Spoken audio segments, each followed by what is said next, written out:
ಸ್ವಪ್ನ ಲೋಕದ ಸುರ ಸುಂದರಿ ಪವಿತ್ರ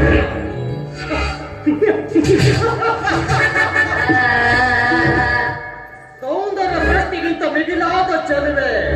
ಪವಿತ್ರ ಕೊರಡೆಯಾದರೂ ಮಡದಿ ಎಂಬ ಸ್ಥಾನವನ್ನು ತುಂಬಿ ಪ್ರತಾಪದ ಬಾಳ ಬೆಳಕಿನ ಚುಕ್ಕಿಯಾಗಿರುವಳು ಆ ಪವಿತ್ರ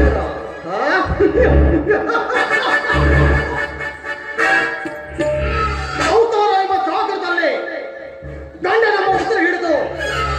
ಬದುಕುತ್ತಿರುವ ನೀನೊಂದು ಹೆಣ್ಣು